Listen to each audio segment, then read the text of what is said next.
BYU loses out on Isaac Wilson, but not all is lost when it comes to the quarterback position for BYU in the 2024 recruiting class. A number of offers went out over the past week or so. We're talking about those and your questions on a Thursday. You are Locked On Cougars, your daily podcast on the BYU Cougars, part of the Locked On Podcast Network, your team every day.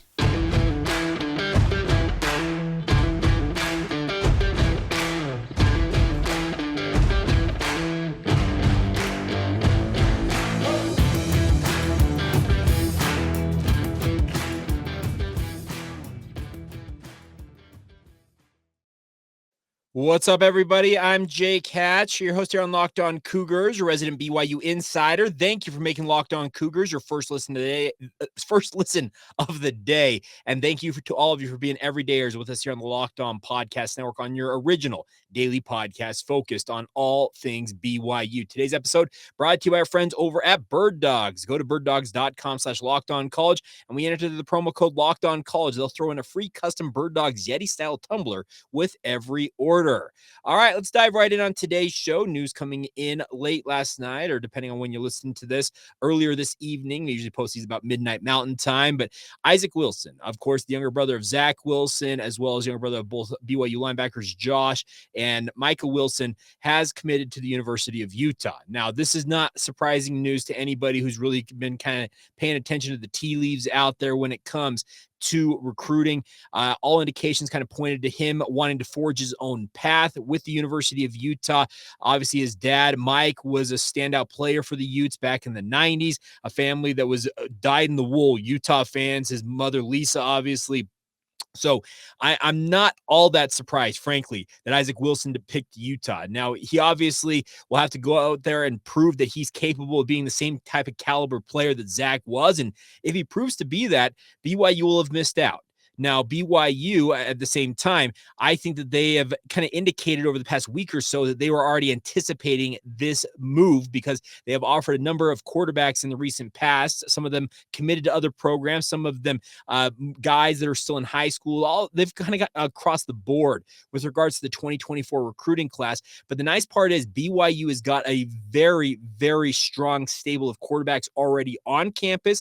And I think in the 24 class upcoming, they will be able to find at least one, maybe two guys if they really feel like they find them and fit them into that quarterback room. So, yes, is Isaac Wilson a recruiting loss? Is it going to reflect badly on BYU on the recruiting trail? Potentially. And like I said, if he lives up to the expectations, he's a 4-star prospect. By the way, he has got 2 more stars in the recruiting process than his brother Zach ever had. And Zach ended up being the number 2 overall pick in the NFL draft. Isaac has a ton going into Utah on his shoulders in terms of hype and expectation. And in many ways, him picking BYU might have had him stepping into shoes that he couldn't possibly really fulfill expectations-wise. I guess that's kind of the feeling I get with regards to what Isaac was facing in terms of the decision for his college program. But the part now is that he gets his chance to go up and prove what he can do and reestablish that family legacy at Utah. Meanwhile, like I said, BYU has turned their attention to other quarterbacks. And I actually wrote this list down on my phone here of the quarterback. It was hard enough to keep track of all of them that BYU's offered recently. Now, most recently, Isaac Wilson committing to Utah, Luke Moga committing to Oregon takes off 2 of the guys BYU had in terms of offers and guys they would have liked to have apparently had in their program. But they've offered other guys like Maui Smith. Now, it's Maea Leoaki Smith, but he goes by Maui Smith from California.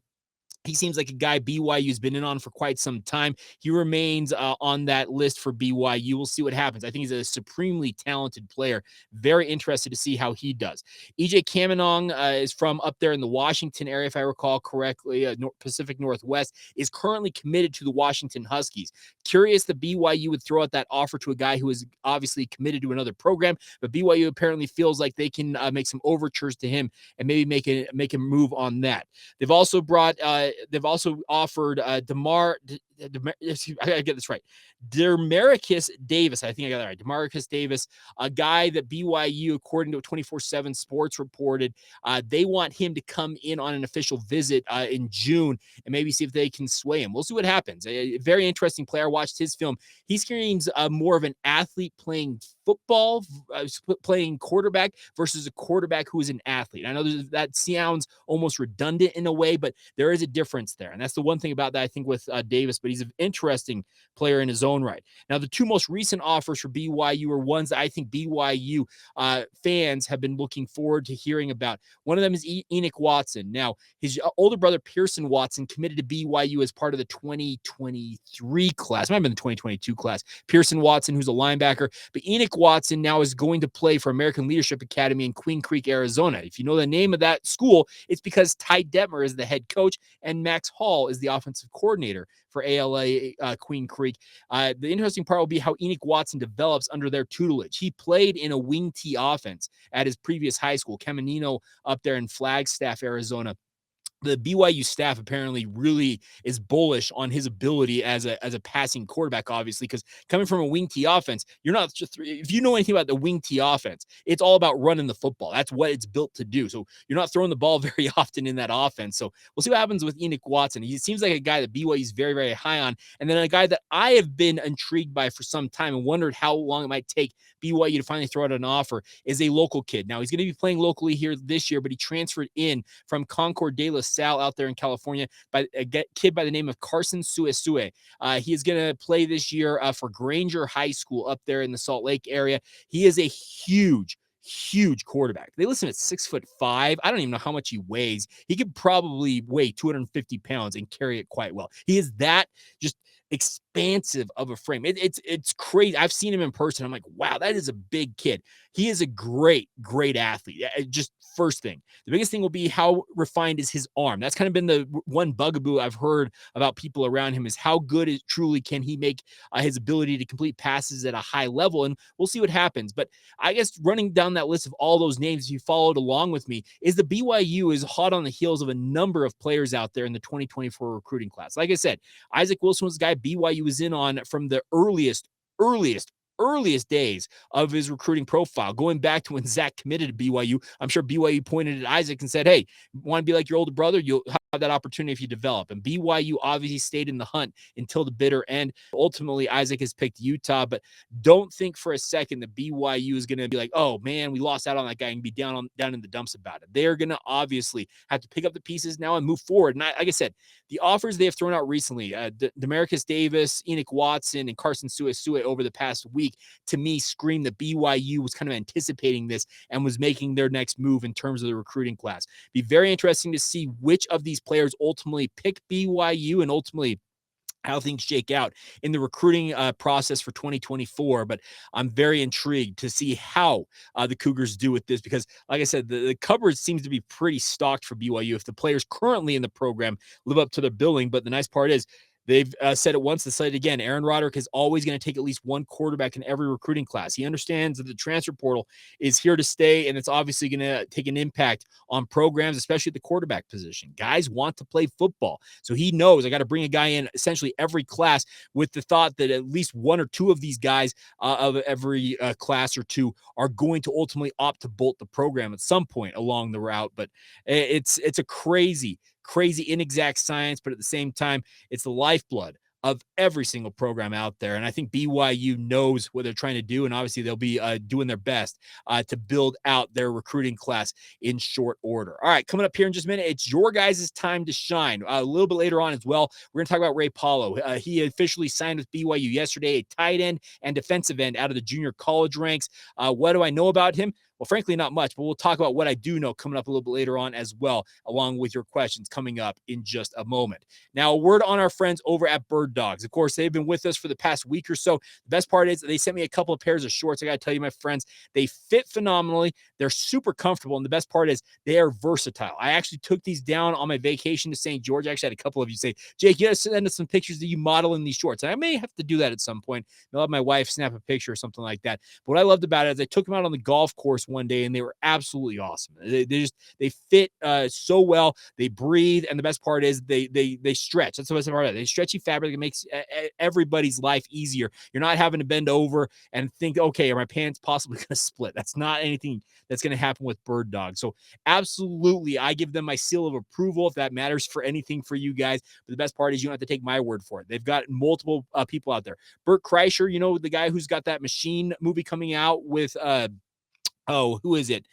He did that bit on his comedy routine. Now the Machine, they made it into a movie. It's going to Mark Hamill. Obviously, Luke Skywalker is going to be a part of that movie. Well, he wears them. He wears them wearing his Bird Dogs, goes for a swim, smokes a cigar, as they say, grills burgers and chills in his family, all in the shorts he associates with summer, Bird Dogs. So if you want to take it from Bert Kreischer's opinion or take it from the word of my mouth, check it out, my friends. That's birddogs.com/lockedoncollege to get started today. Once again, once you enter that promo code LockedOnCollege, they'll throw in a free custom Bird Dogs Yeti-style tumbler with every single order. Once again, that's birddogs.com/lockedoncollege to get started today.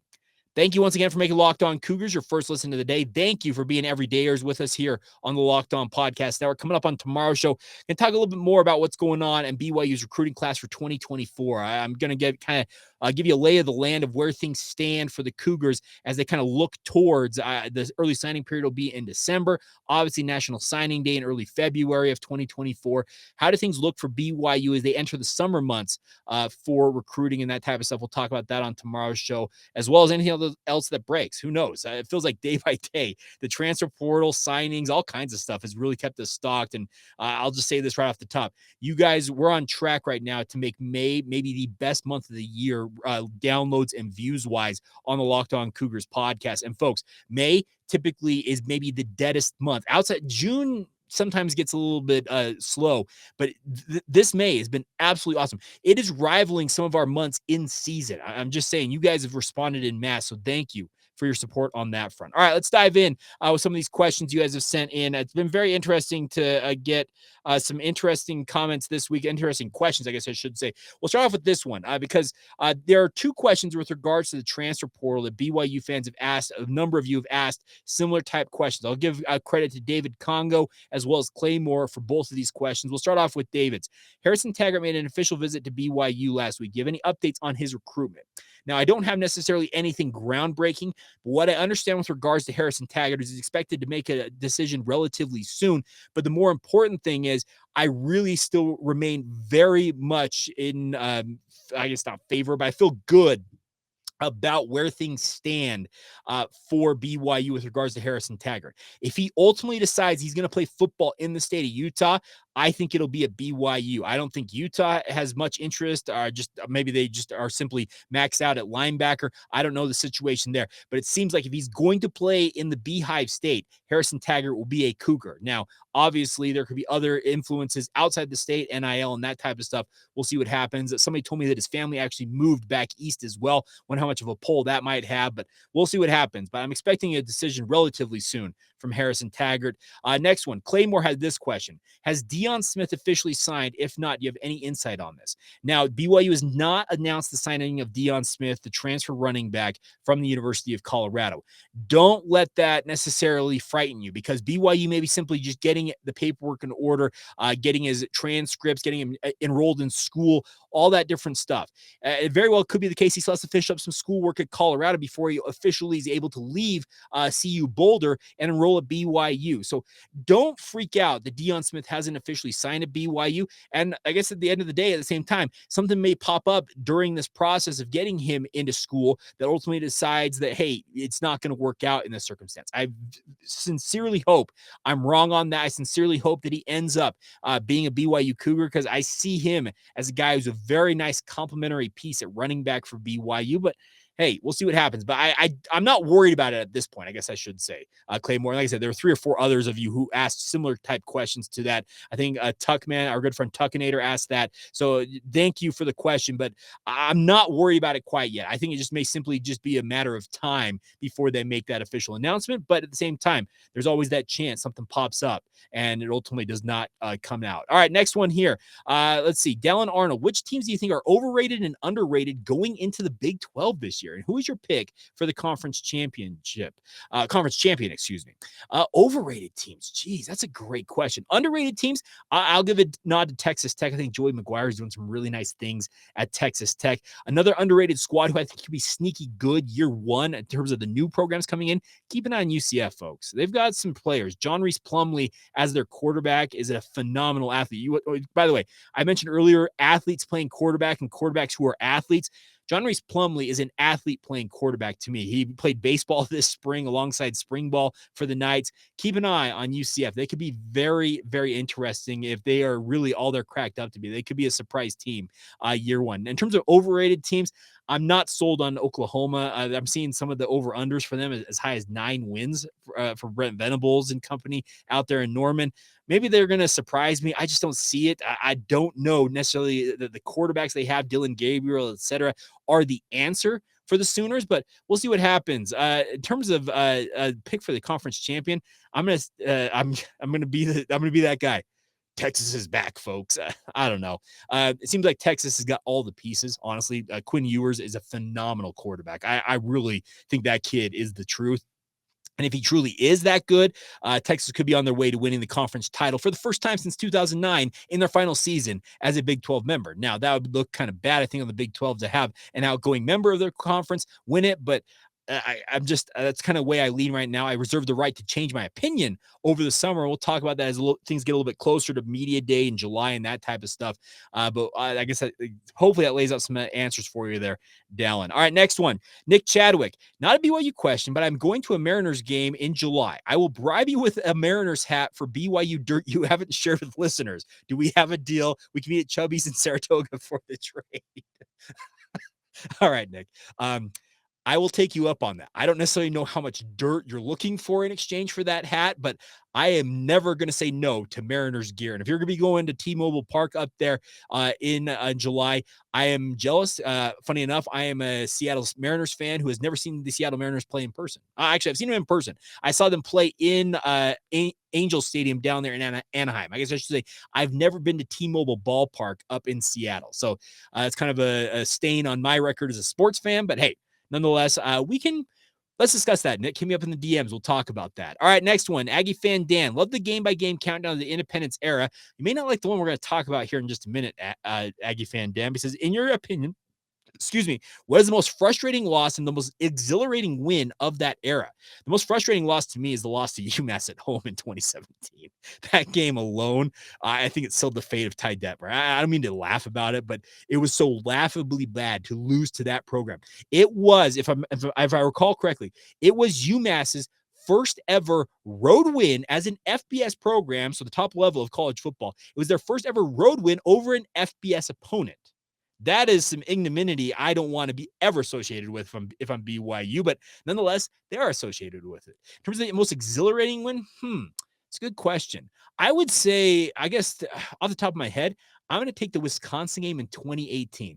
Remember going into that game, Wisconsin was ranked number 3 in the country, and BYU was like, we're going to see what we can do. And then they go out there and win that game in Camp Randall. What a crazy, crazy win. There have been some other ones, Tennessee along the way, USC at home. I can go back, but that Wisconsin one, I don't think I've ever felt more down about BYU's chances in a game they actually pulled an upset in than that one. So that may be the most exhilarating is that Wisconsin win.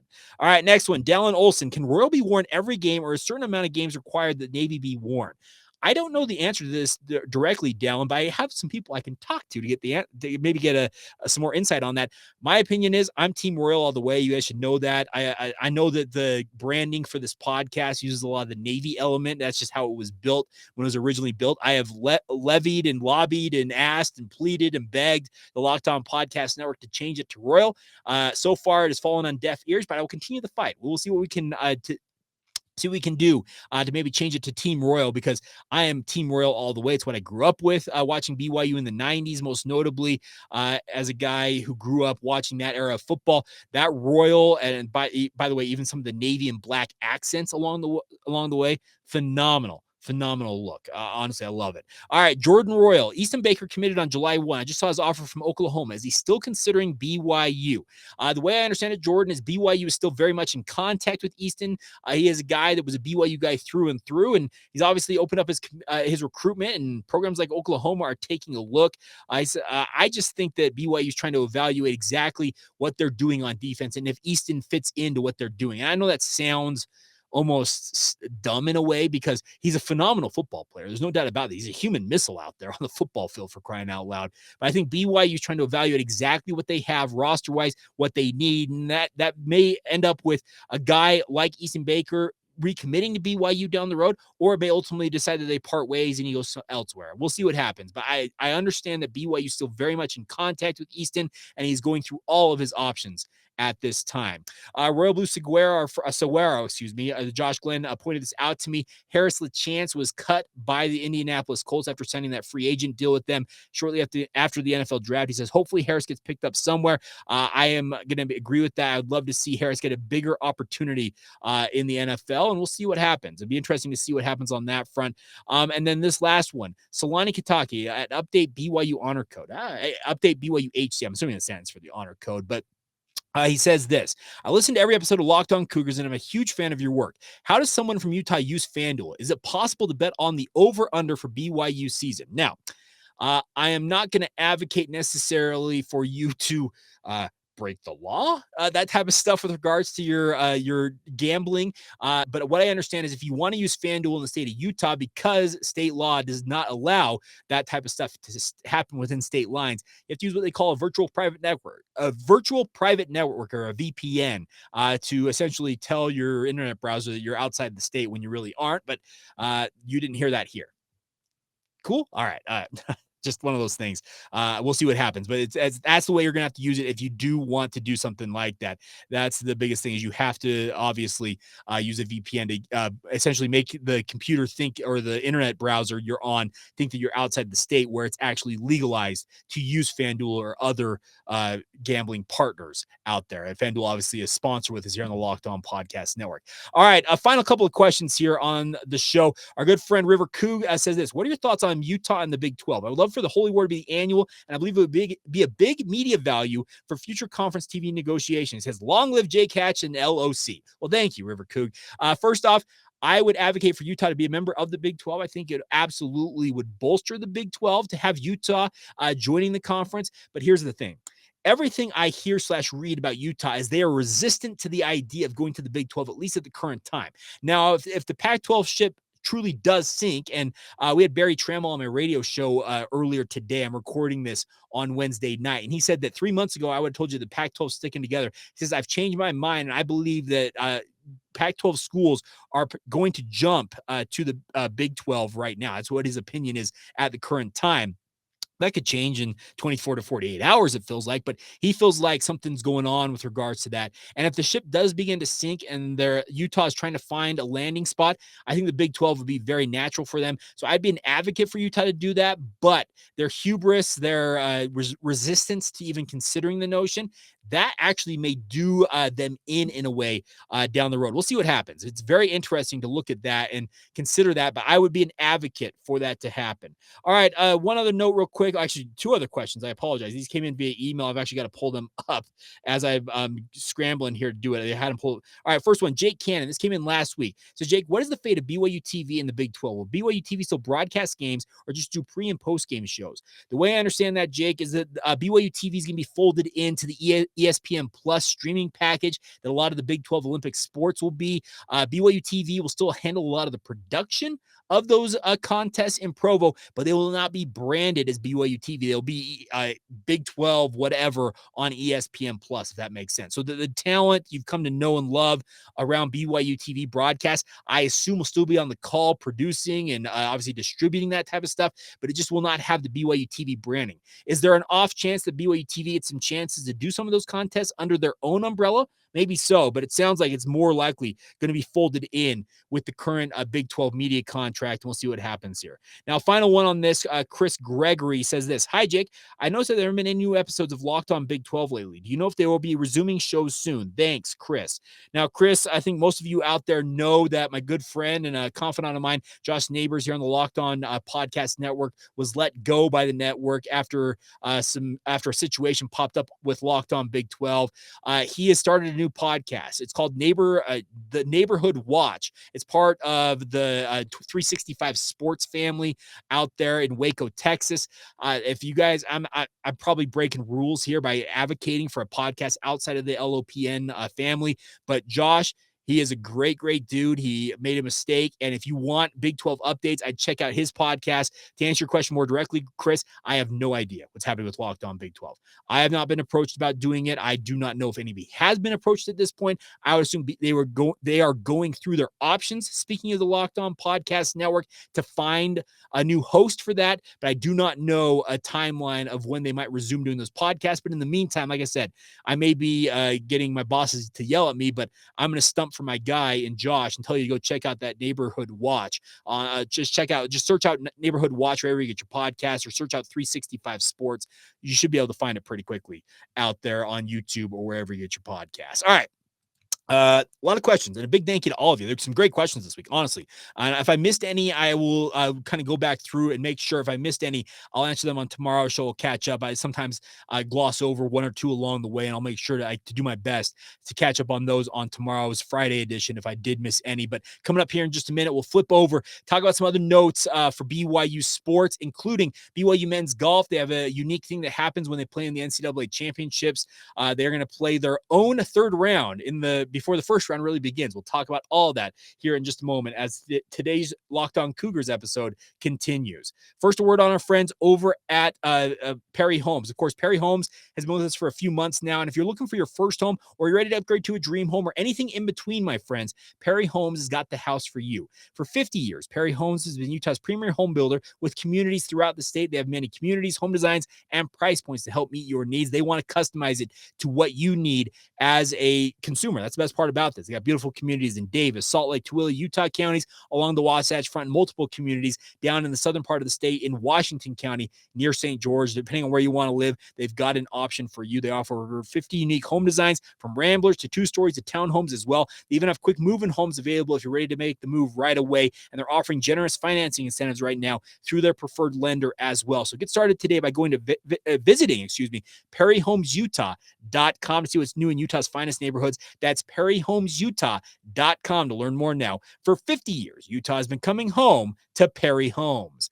Thank you once again for making Locked On Cougars your first listen of the day, my friends. Thank you for making it a part of your routine. If you have not done so already, please subscribe, rate, review, like the show, share the show, put it on Cougar Board, put it on Facebook. Do whatever you do to help promote the show. Share it with your family and friends, word of mouth. You guys are what makes this engine go. We just recently went over 3,000 subscribers on YouTube. It actually just happened this past weekend. So big ups to the 3,000 plus of you who subscribe on YouTube. We've got thousands upon thousands on our regular podcast channels out there, Apple, Stitcher, Spotify, Google Podcasts. I cannot thank you guys enough. It's awesome to see this brand continuing to grow and grow, and just the overall Locked On Cougars community continuing to grow. That's the best part about it. So thank you for your support in that regard. Now, on to other notes before we go on today's show. BYU men's golf is going to open up play in the NCAA Championships today as the lone team who's actually playing. Now, the NCAA Championships play the third round of the NCAA Championships happens on Sunday. Well, BYU, by virtue of their no Sunday play rule, the NCAA has stipulated they play their third round, which is typically on Sunday. They play it on Thursday before the first round begins on Friday. That makes sense? Hopefully it does. So BYU will play their third round, which will count for their Sunday score today. All the golfers will be playing by themselves, and then they will get back out there tomorrow for first and second round action. After the 3 rounds, 72-hole tournament. So 4 rounds, BYU will hopefully be able to find their way in to the called the knockout rounds. It's the match play portion of the championships. This men's golf team for BYU is set up to make a run here, it feels like. And if they really play the way they can down there in Arizona, the Greyhawk Golf Club down down there in Scottsdale, Arizona, they have a good chance of advancing, I think, but they got to play up to their potential. And we'll find out if they're capable of doing that. So best of luck to Bruce Brockbank, Todd Miller, and the rest of the BYU men's golf program as they get started in the NCAA tournament today. All right, NCAA championships today. All right, final two notes on today's show is BYU football announced the signing of Ray Paulo. He is a 6'3", 255-pound tight end from Allen Hancock College in the junior college ranks in California. They're located in Santa Maria, California. He is a guy who comes to BYU with an interesting background because before he served a mission, he actually played for Allen Hancock in 2018, but he played as a safety. Think about that. He was a safety in 2018. Then after his freshman season, he serves a mission for the Church of Jesus Christ of Latter-day Saints in Alabama, returns in 2021, redshirts, and then plays this past season as both a tight end and a defensive end. That's an incredible career arc already. And we'll see what else he's able to accomplish at BYU. I'm guessing he's got 2 years of eligibility remaining. I don't know that for certain. I'm just doing that. But he played freshman year, redshirted 1 year, and then plays in 2022 this past season. That screams to me he's got 2 years to play too, but we'll find out what happens. The one thing about this is during his freshman season, he had 46 tackles. This past year, he ended up having just over 300 yards and 4 touchdowns. 26 receptions, 379 yards and 4 touchdowns this past year. Also had 9 tackles, a sack, and a tackle for loss on the defensive side of the football, playing both ways for Allen Hancock. Very interested to see how he does with this because 6'3", not necessarily the tallest guy, but 255 pounds. He's an absolute battering ram. That's a big dude. And obviously he brings needed depth to the tight end position.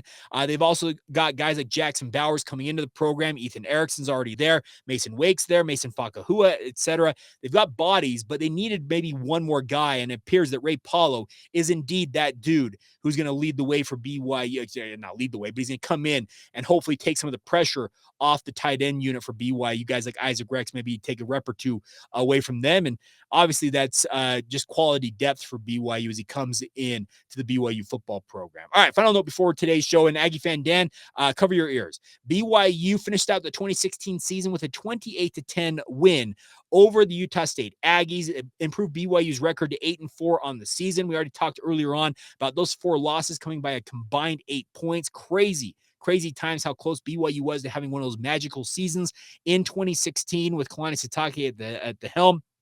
But in this game, Taysom Hill was not necessarily his sharpest passing the football. 10-21, 101 yards, 1 touchdown, and 2 interceptions. He did add 46 yards rushing, but then his last season-ending injury for BYU came in this game. Remember, he dislocated that elbow late in the game against Utah State. BYU was up in that game in the fourth quarter when this happened. I think he already had scored all the points they were going to score. It was 28-10. Tanner Mangum came in relief, but unfortunate for Taysom Hill that his career ended that way at BYU, but we all know that his pro career has flourished to a large degree despite all those injuries he suffered in his BYU career. But BYU gets the win over Utah State to finish out their season in style on senior night down there in Provo. The other thing about this was it set BYU up to go to a bowl game, and that's the interesting part we're going to talk about. BYU got a chance to face off with Tanner Mangum in the rain in the San Diego Poinsettia Bowl against the Wyoming Cowboys, and we'll talk about that game tomorrow as we finish out the 2016 season and Kalani's first season at the helm of the BYU football program right here on this podcast. All right. Longer podcast today. Apologies for that. We try to keep them a little bit tighter, but nonetheless, big thank you to all of you for your support of the podcast. Thank you to all of you who submitted your questions. If you have questions at any point throughout the week, send them in via social media or email. LockedOnBYU@gmail.com is the email address for the podcast. And a big thank you to all of you for making us your first listen today. And once again, thank you for being everydayers with us right here on the Locked On Podcast Network. Until tomorrow, my friends, have a great rest of your day. This has been the Locked On Cougars Podcast. See ya.